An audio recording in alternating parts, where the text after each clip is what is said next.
Di ba may chismis nung nakaraan? May chismis na, ito yung chismis, papakita ko sa inyo. Yan. Nung June pa to eh. June pa. Kaka-resign lang ni Sara sa DepEd. Nilaglag niya yung mga kapatid niya. Triple threat. Triple threat? Anong triple threat? What the heck? Anong triple threat? On. Rodi, Pulong, and Baste to run for senator in 2025. Yan yung sinabi ni Sara Duterte. Sabi niya, former President Rodrigo Duterte and his two sons, Paulo and Sebastian, will all run for senator in the 2025 elections. His daughter, Vice President Sara Duterte, said. Lahat sila raring na tumakbo. Raring? Excited yarn. Raring? Excited yarn. Oo. Si PRRD, senator. Yung kuya ko si Paulo Duterte, yung congressman ngayon, senator. Si Sebastian Duterte, senador. Lahat daw sila tatakbong senador. So, Paulo is in his third term as congressman. So, dahil third term na niya, last na niya to. Ibig sabihin, kailangan na niyang maghanap ng bagong posisyon for 2025. Either bababa siya as mayor or governor ng Davao, if there's a governor. I think walang governor ng Davao eh. O bababa siya ng mayor, or aangat siya papuntang Senate. Last term na niya to eh. While Sebastian, also known as Baste, is a neophyte mayor. So first term pa lang to ni Baste as mayor. So may 2 taon pa siya. Dapat. Ay nako. Mukhang excited ang lolo mong maging senador. Well, bahala na sa buhay niya. Kanya-kanyang diskarte yan, di ba? Kanina, may development. Nagkaroon ng development kanina. Di ba na-mention ko na to before? Sabi ko sa inyo, nung unang binanggit to, nung June 25, 2024, magkakaroon ng posibilidad na ang Dutertes ay papasok sa PDP. Diba? Tatlo yun eh. Tatlong Duterte yan eh. Kasi syempre si Digong nandun na, chairman na siya ng PDP. May 3 pa, yung magkakapatid. Kung kayo po ay nasa US, UK, Canada, Italy, France, Spain, Ireland, and Belgium, may pwede na po kayo magpadala ng yung mga remittances sa Pilipinas. Gamit po ang Sendwave. Ang gagawin nyo lang ay download ang Sendwave app. Gumawa kayo ng account, gawa kayo ng account details at gawa kayo ng account at pwede na kayo magpadala sa Pilipinas. Sa Pilipinas sa pamamagitan ng GCash, mga pawn shops at iba't ibang mga bangko rin sa Pilipinas. At kung gagamit niyo po ang Sendwave for the first time, lagay niyo lang yung aking promo code dyan na Coach Jarrett para makakuha kayo ng karagdagan $20 free credit. Ayan, kaya gamitin na sa Sendwave for all of your remittance needs. Alright. Ito ngayon ang update. Gearing up for 2025? Baste Duterte joins PDP. Ayan na, sinasabi natin. One down. Sumali na si Baste ng PDP. Hindi ko alam anong partido nito before. HNP ba siya? Parang HNP yata siya before. Or independent. I don't know. Hindi ko alam. Kasi nung alala ko, nung 2022, tumakbo siya as vice mayor pero na-promote kasi yung kapatid niya nag-back out as vice mayor, as mayor and then tumakbo as vice president. Yun yung yun yung pagkakaalam ko eh. So malamang sa malamang, sila? HNP. Same party. So nauna na ngayon to si Baste. Davao City Mayor Sebastian Baste Duterte is officially part of Partido Demokratikong Pilipino led by his father, former President Rodrigo Duterte. Oo. Ito yung, alam niyo naman si Digong, mahilig magnakaw.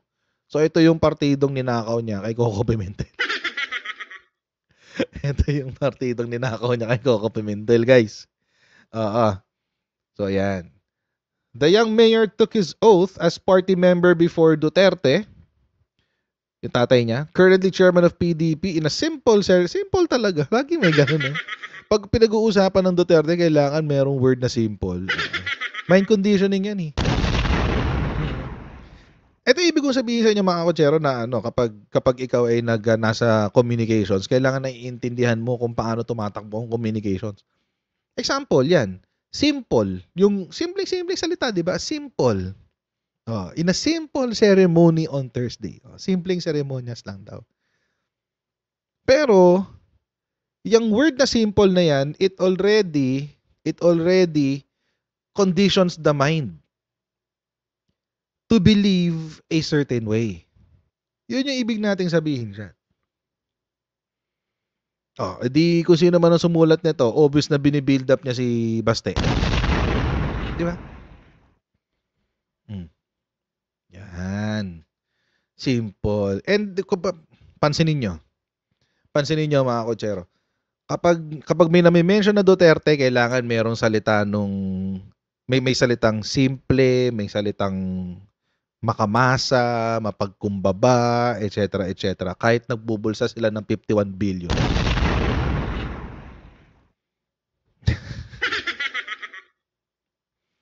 Ganon. Tapos kapag pinag-usapan ng mga Marcos, sasabihin, en grande, magastos, etc. etc. Party, ganyan. Kasi nga, again, that's the power of communications. That's the power of using words to form beliefs. Simple ceremony. Pwede naman sabihin in a ceremony on Thursday. Diba? Pwede naman ganun lang eh. Pero may simple pa.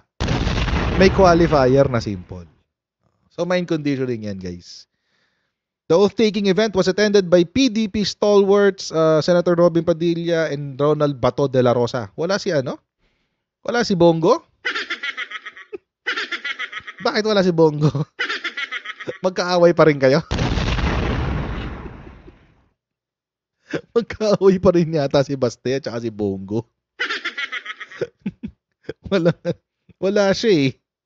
Wala si Bongo eh.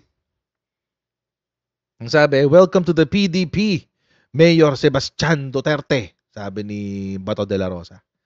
Duterte's political party sought to boost its ranks ahead of the May 2025 midterm elections. Poll aspirants are set to file their certificates of candidacies from October 1 to 8. Lapit na, isang buwan na lang. Isang buwan na lang. Next month na yun, guys. October na, next month eh.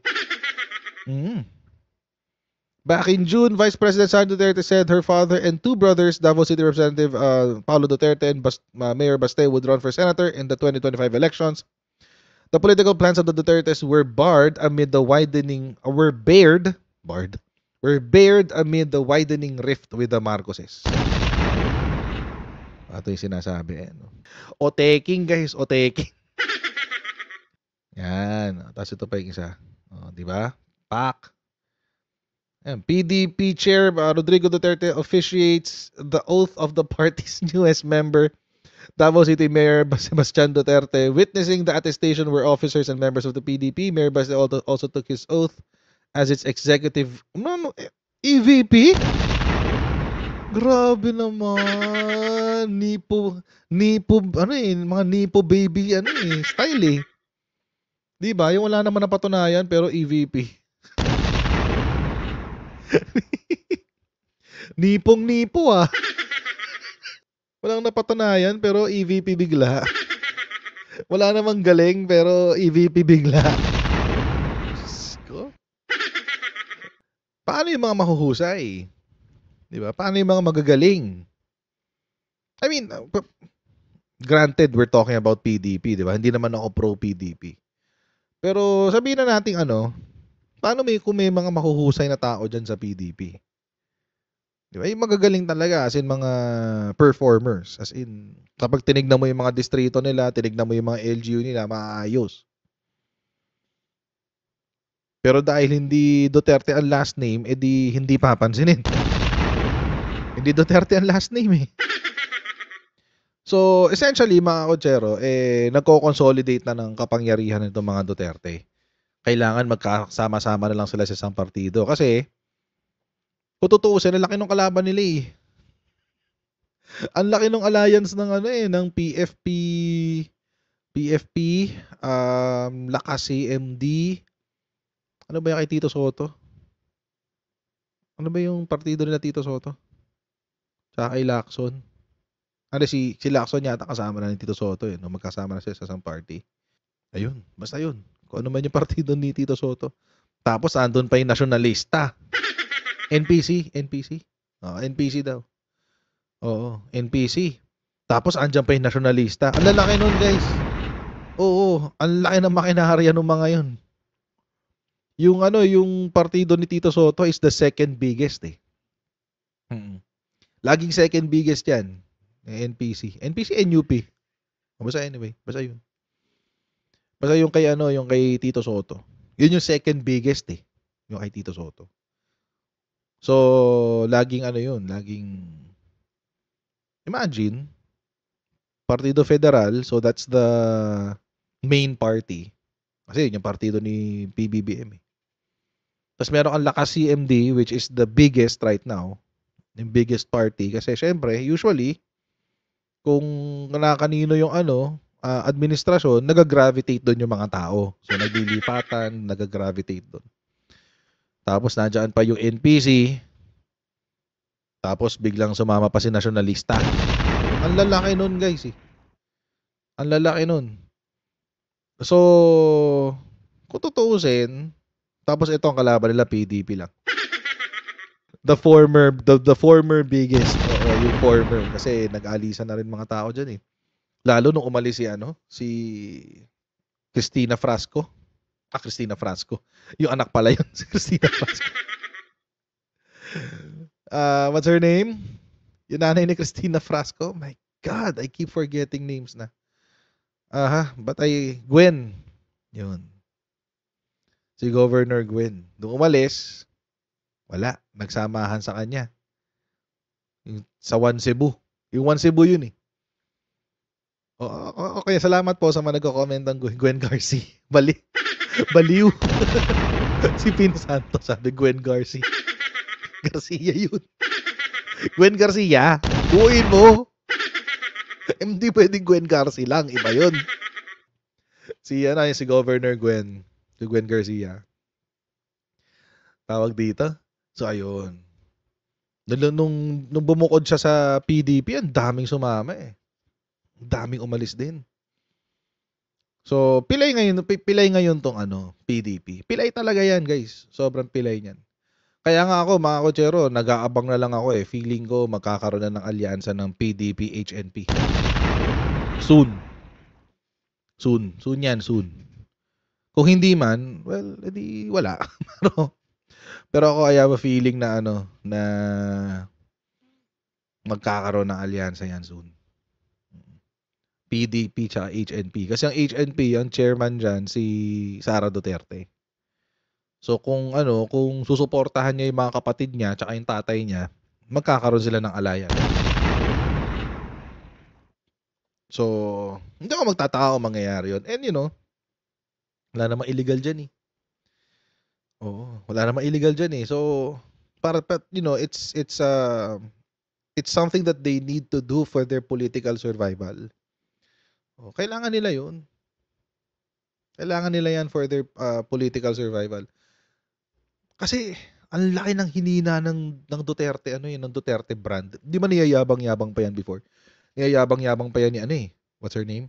Malutikia. Sabi niya, iba ang Duterte brand. Matibay ang Duterte brand, etc.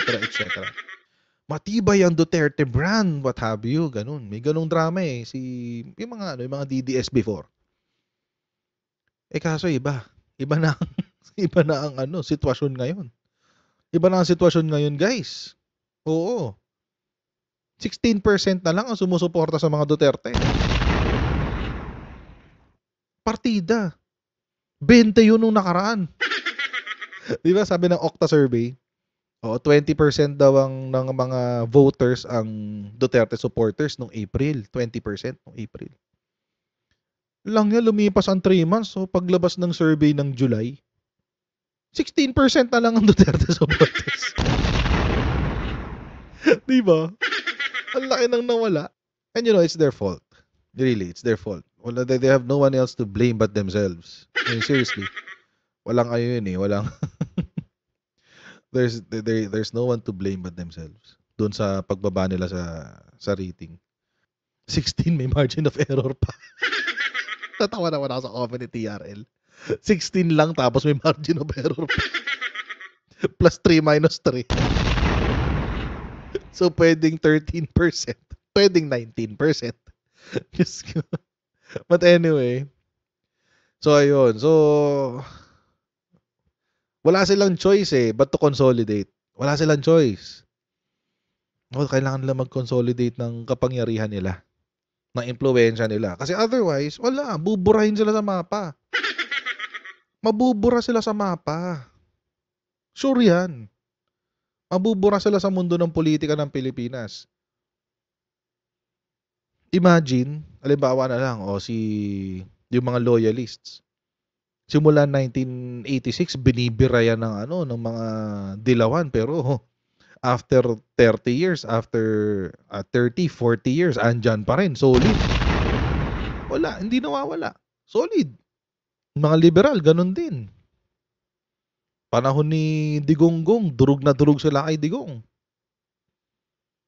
Ngayon, medyo may slow recovery sila. Nagre-recover ang dilawan Maniwala kahit sa hindi.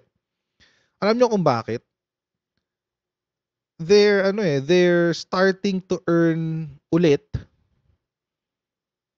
yung, I don't want to call it respect, pero yung, ano ba to? Hindi respect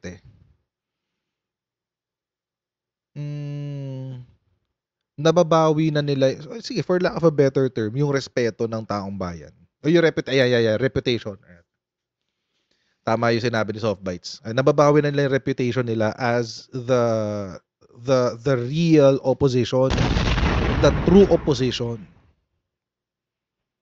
Alam niyo kung bakit? Kasi yung mga issue nila, yung mga binabato nila sa admin at mga nire-raise nila, lahat legitimate issues. Legitimate issues. For example, I have nothing good to say about Risa Ontiveros, pero siya lang yung nag-hearing kay Kibuloy. I have nothing good to say about her. I don't respect her at all. Kasi komunista siya. But, siya lang yung nag-ano kay Kibuloy. Ayan, na-mention ni Softbite, si Trillanes. Former Senator Trillanes. Previously, I would not even bat an eyelash for Senator Trillanes. Hindi ko siya i-consider na interviewin previously. Na in-interview ko siya. Bakit? Kasi meron siyang nasasabi tungkol sa katiwalian ng previous administration. And which now leads us to the point. Si De Lima, isa pa yan. Nabawi niya yung reputation niya. Ayan si De Lima. Ang laki ng naibawi niya sa reputation niya. Alam niyo kung bakit? Hinaras siya ng Duterte administration. Hinaras siya ng Duterte administration. Nagpakulong siya for 7 years. Hinarap niya yung harassment. Nagpakulong siya ng 7 years. Tapos lahat ng kaso niya dismissed. Nabawi niya yung paninira sa kanya ni Digonggong. Ngayon, ang masama, si Digong. Ayan, yung hayop na yan.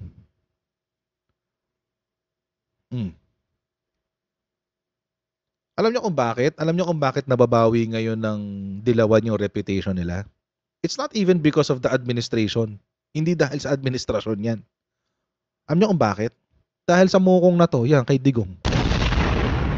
Sa sobrang dami niyang kabalbalan at kalokohan na ginawa, nung namulat tayong lahat sa kalokohan niya, wala. Tapos sa boxing.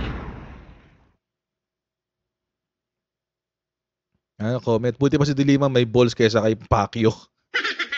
Sabi ni One Piece. Diba? Exactly. Buti pa si De Lima hinarap yung mga kaso niya. Ito si Pacquiao. Si Apollo Kibuloy. Tatago. Gusto pang ipahukay yung sarili niya. Gusto pa hukayin siya bago mahuli. Ito mga, tapos sasabihin ng mga DDS, kaya maingay ang mga dilawan kasi kakampi nila si PBBM, si Marcos kasi. Totoo yan Marcos dilawan kasi talaga yan ganyan. No, it's not even his fault. Kasalanan to ng mga DDS, kasalanan ni Duterte yan. Kung hindi nagwalang hiya si si Duterte kung hindi niya pinapatay ang 30,000 na tao, kung hindi niya pinapasok ang Pogo, kung wala siyang secret agreement with China, kung pinrotektahan niya ang West Philippine Sea, at kung hindi niya hinaras yung kanyang mga political opponents. Durog hanggang ngayon ang mga Dilawan. Hanggang ngayon, durog ang mga Dilawan. Pero hindi eh. Lahat ng mga mali na dapat gawin ng isang leader, ginawa ni Digong. So ano mangyayari ngayon sa dalawang to? Si Digong, ako, mga kotsero, kapag tumakbo itong si Digong, malamang sa malamang mananalo to. Alam niyo kung bakit? Sabihin na natin na merong 16 million siyang botante. Dahil noong 2016, meron siyang 16 million more or less.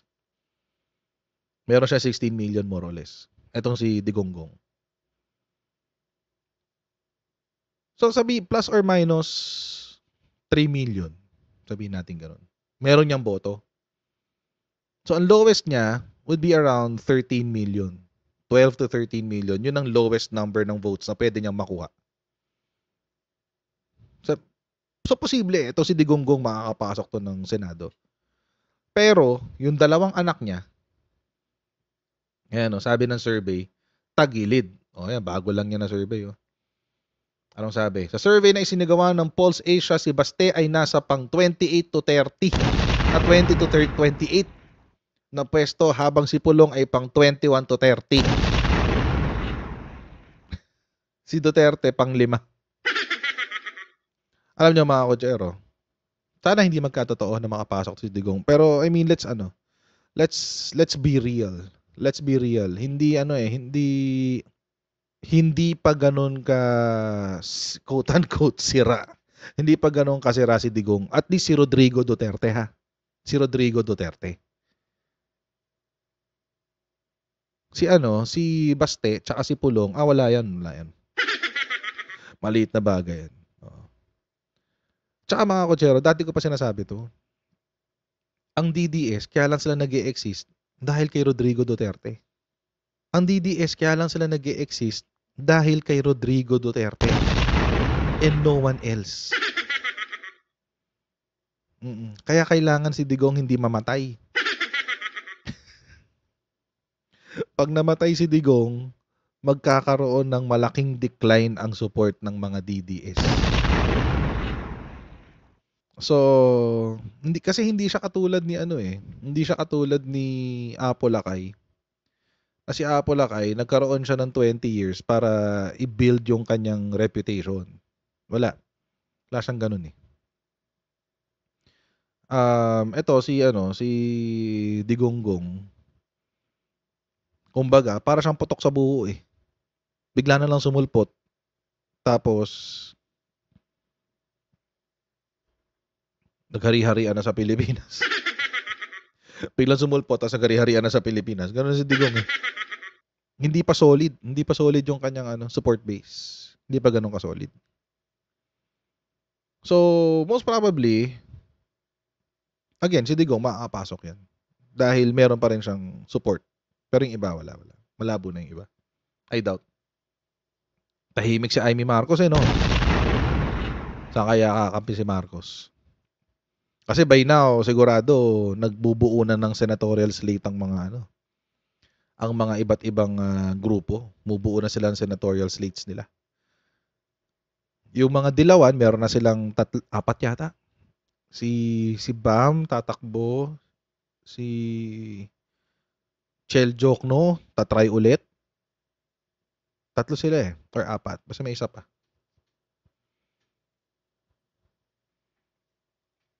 I forgot. Hindi natatakbo si Delima. Si Bam, si Chel Jokno, tsaka may isa pa. Hindi, si Risa nakaano pa eh. Elected pa si Risa eh. Saan ba si Kiko? Si Pangilinan. Ayun, tama. Tama. Coco pala yung nasa isip ko. Kiko Pangilinan. Tama. Kiko Pangilinan. Silang 3. Si Bam, malabo manalo yun. Lalo na si Chel Jokno. Si Kiko Pangilinan pwede pa. Si Kiko Pangilinan pwede pa. So, yun, posible yun. Kasi si Chel Jokno, pang-ilanan niya. Nakakailan na siya. Di naman siya manalo-nalo. Si Bam Aquino, ito, pang-apat na niya yata ito na try. Si Bam Aquino. Si Kiko Pangilinan, meron pa siyang, may 9 million pa siya from the last elections eh. So, plus or minus 2 to 3 million. Kaya niya siguro makapasok. Plus or minus 2 million this time. So, may konti lang naman kailangan mo para maging senador. So, yun. So, malamang makapasok to si Kiko. Si Kiko Paggigilan. Si Amy Marcos, parang ayoko na kay Amy. Na-turn off ako kay Amy, sobra. I mean, wala siyang ginawa masama sa akin, personally. Pero yung mga diskarte niya kasi the past few months eh. Masyado kasi siyang nagpaka-Duterte eh. Buti sana kung nag-maintain niya yung kanyang pagiging neutral. Bawa, kung merong ibibira si Digong, paminsan-minsan pagtatanggol naman niya yung admin. Kaso hindi niya ginawa eh. Tapos ang palusot niya is, pinalaki kami ng tatay namin na ganito, na dapat kino-question mo rin yung mga bagay-bagay, etc.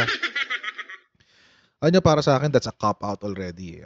Parang you're hindi ka nagte-take responsibility dun sa ginawa mo. So ako, wala. Out si Amy sa akin. So, sorry. It is what it is. Si Attorney Gadon, malabo yun. Pakatapusin niya yung term niya sa bilang papasek. Poverty Alleviation Secretary. So, baka ganun. We don't know. Tanungin ko siya. Alam niyo na kung paano sila magtrabaho. Nakita na natin kung paano siya magtrabaho. So sana mamulat na yung, siguro naman namumulat na yung mata ng ibang mga Pilipino. Namumulat na yung mata ng ibang Pilipino tungkol dyan. Kasi kailangan hindi sila iboto. Wala silang kwenta eh. Walang kwenta talaga, promise. Buti sana akong performer eh. Okay lang na magsita-sita ka, 'di ba? Bumira-bira ka sa admin, basta walang ipupula sa'yo. Basta walang, 'di ba? Kaso hindi, ang dami mo ring mapupuna sa kanila eh.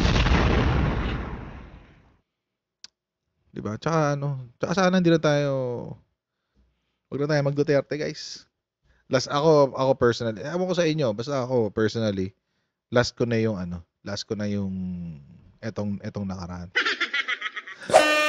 So mga kotsero, hanggang dito lang po muna tayo for today's video. Please don't forget to like, to share, and to subscribe sa Coach Jad YouTube channel. Pa-follow tayo sa ating Facebook page para lagi kayong updated sa mga ganap dito sa aking channel. And I'll see all of you tomorrow sa ating next Coach Jad Live.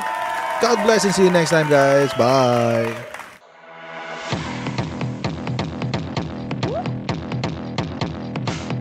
Pag ganun, huwag natin gawing tanga mga Pilipino. Mas maganda kasi nasa lugar ka ng tama kaysa yung pinipilit mo yung pagkakamali.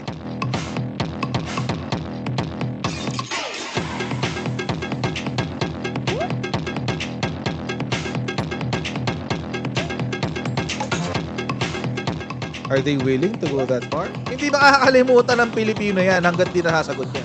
Sino ngayon nagsasabi ng totoo?